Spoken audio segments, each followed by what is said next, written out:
I've always been fond of the eerie. As a camp counselor, my role wasn't just to lead hikes and oversee archery, but to instill in the boys a little taste of fear.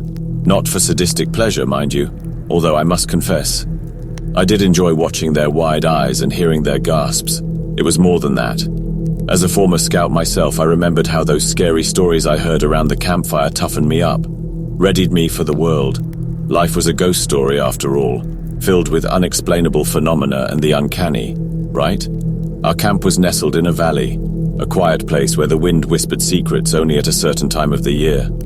A strange, narrow channel caused an unusual gust of wind each fall, sending leaves spiraling into the sky, even on days when the weather was still calm. Or the distant, high-pitched cry of a deer that echoed hauntingly in the dead of night. Or that peculiar odor wafting from a spring a ways away, when the temperature and humidity just hit the right point. A damp, mossy smell that pervaded our campsite. Let's be honest, it smelled kinda gross. I wove these features into my tales, spinning stories of ancient spirits whispering in the wind, of spectral beings crying for their lost loves, of drowned ghosts whose scent lingered in the living world. Really, whatever felt like it fit the mood, though I did have a few of my favorites, especially when the deer would chime in just at the right time. God, sometimes they were just creepy. The boys would huddle closer to the fire, eyes darting into the darkness. I like to think I was crafting more than just stories. I was forging character. At least that's what I would tell myself. One night, after I had finished one of my tales, my co-counselor, a new recruit, let's call him Danny, decided to share a story of his own. His voice was hushed. The only other sound was the crackling of the fire as the chilling tale unfurled. It was a story of a murder that had supposedly happened in a camp just a few miles away, many years ago. Murder, always the low-hanging fruit of any ghost story. In excruciating detail, he began his tale, the boys holding their breath as the story took a somber turn. He spoke of the remote campsite, tucked away from civilization, of a rustic wooden cabin with a creaky old porch, of a gnarled oak tree, its bark scarred with carved initials of countless campers. He spoke of a babbling creek, its waters carrying whispers of the forgotten, running parallel to the camp. So far, he was doing a pretty good job, though to be honest, it sounded just like any old campground. However, one detail he did mention is what caught my attention. Blue, painted, watchtowers. Those watchtowers, they were special. Their bright blue color was unique, standing out from the sea of greens and browns that made up watchtowers from the other camps. A shiver of recognition ran down my spine as the pieces started fitting into the disturbing puzzle of my past. I felt the blood drain from my face. Danny was describing the camp where I had stayed as a Cub Scout. As Danny delved deeper into the story, the dread in my heart solidified. He described the grisly murder of a counselor, a crime so brutal it stained the innocence of that childhood sanctuary. The counselor had been discovered in the early hours of the morning, his life extinguished under the silent watch of the age-old trees, the nearby creek, and those damn blue watchtowers. I remembered that morning, the sudden appearance of police, the horrified faces of adults, trying to shield us from the gruesome reality. It was all a blur, if I'm being honest, at least until now. I must have shut it out, but now I remembered. I guess the mind does that to protect you when you're young, to forget things. The faces around the fire had turned ghostly pale by the time Danny finished the tale. Their wide eyes reflected the horror that clung to his every word. The reality of the tale, hidden under the guise of a campfire story, weighed heavy in the silence that followed. I thought about revealing the truth, about confirming their dread, about shattering the thin veil of comfort separating the ghost story from reality. But instead, I swallowed my fears. Let the fire crackle into the silence. The story, as gruesome as it was, had done its job. It scared them. It reminded them that the world was bigger, more complex, and a lot scarier than they knew.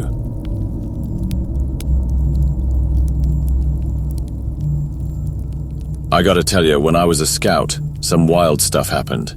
Not everything is crystal clear in my memory, but I remember this one incident that still gives me the shivers. And trust me, it was scary.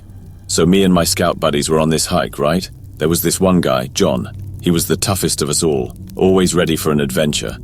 And then there was me, not the bravest, but still game for anything. Well, except for one thing.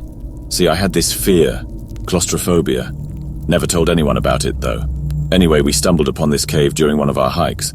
My heart sank as I saw it, dark and mysterious. But John, he just plunged in, no hesitation. We stood outside, waiting, and I was sweating bullets thinking about what it was like in there.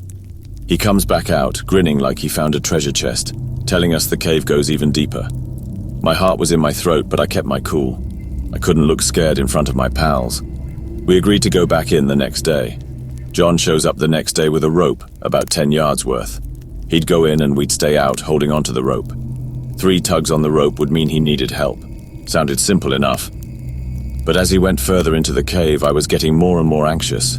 The rope was slipping away and I was waiting for those 3 tugs. Nothing happened for a while, then finally John came back. I was relieved, but John was far from done. He got more rope and wanted to go back in after dinner.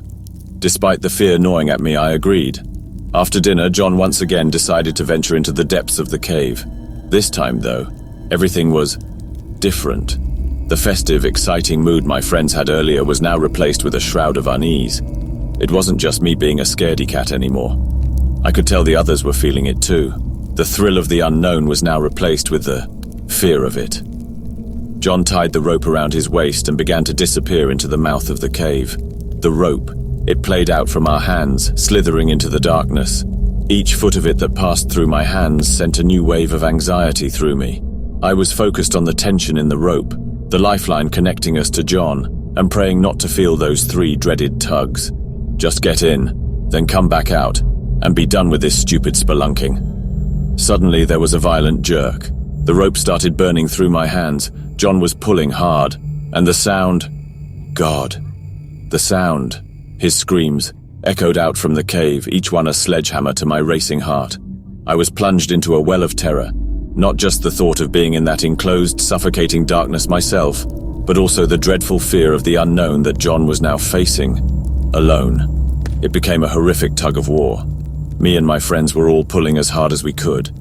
It felt like someone, was trying to pull John deeper into the cave. The visions that flooded my mind were a nightmare. What was happening to John in there? Was he being dragged further into the darkness by something? And we, his friends, powerless, wrestling with an unseen adversary.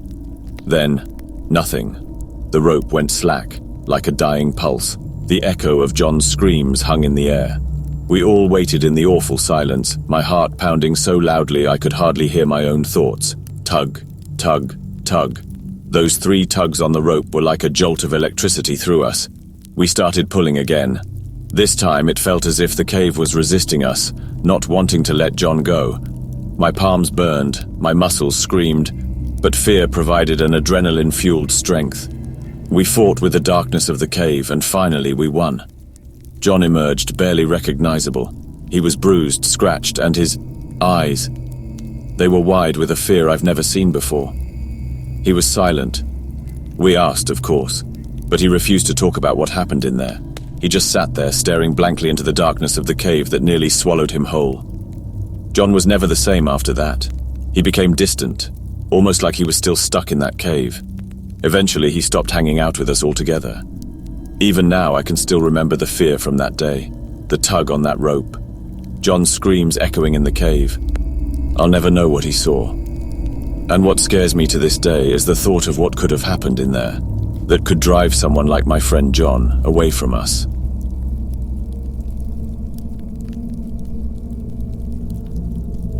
In my scout days, I was working toward earning my first-class rank. Camping overnight without a tent was the last task on my checklist. I wouldn't say it was the greatest challenge, but it did stir an old fear I thought I'd buried long ago. Being alone. You see, I had always had this fear of solitude, but with a few camping trips under my belt, it was more of a background noise. I was the only one from my troop left to earn this badge, having missed the opportunity to complete it with the rest of the guys in spring. I was essentially on my own, amidst an ocean of other scouts who seemed to be focused on their own troops and activities. I was the lone wolf. As the sun set and the night blanket wrapped around us, there was an unspoken sense of peace. It was that perfect moment when the sounds of nature harmonized with the laughter and joy of the scouts around me. Yeah, I wasn't part of any conversations, but the familiarity of chatter as we drifted off to sleep helped calm my nerves. As night deepened and the stars made their appearance, a calm serenity wrapped itself around the camp.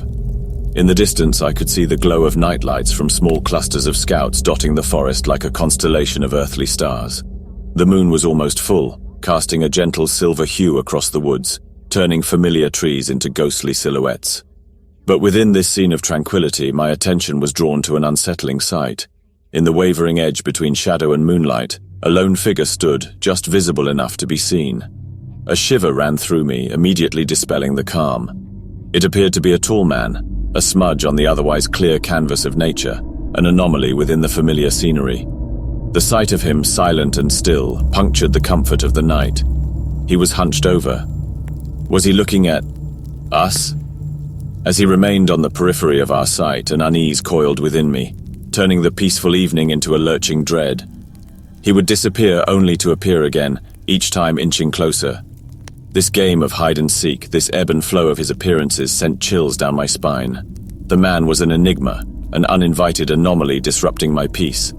As the night progressed, the rest of the scouts were blissfully unaware. Did no one else see him?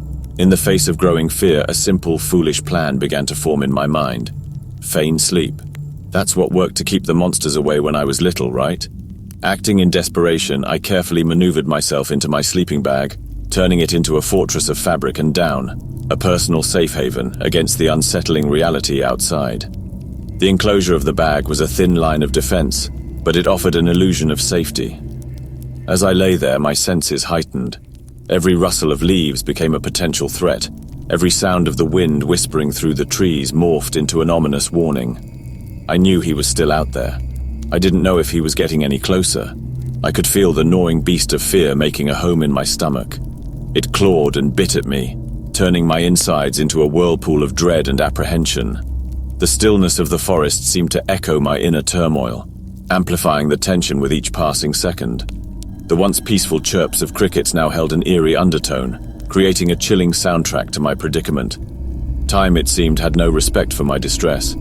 It trickled away at an agonizing pace, each second stretching into a minute, every minute morphing into an hour. While my body remained as still as I could manage, my mind raced with 1,000 thoughts. I was caught in a constant cycle of fear, speculation, and self-reassurance, trying to make sense of my situation, trying to rationalize the unknown, but always circling back to the unease that the silent figure in the distance stirred within me. Then I heard it, the distinct crunch of pine needles beneath heavy boots. The sound was getting louder, the steps getting closer, resonating with my racing heartbeat. I was caught in an invisible web of dread, the predator closing in on its prey. But as quickly as it began, it stopped. The footsteps faded into the night, leaving behind a deafening silence. Gathering every ounce of courage, I peeked from my hiding spot. What I saw next sent a wave of relief washing over me. 2 scoutmasters from another troop were there, their flashlights casting long beams of light into the dark, scanning the edge of the campsite. Had they spotted the man too? As I lay there in the rustling silence of the night, I couldn't help but wonder about the countless what-ifs. What if the scoutmasters hadn't come? Who was that man and what were his intentions? The fear was subsiding, but the mystery remained, leaving behind an uncanny feeling that I wasn't alone. And despite the familiar sounds of other scouts around me that night, I was a stranger amongst them, an outsider caught in a bizarre, chilling encounter.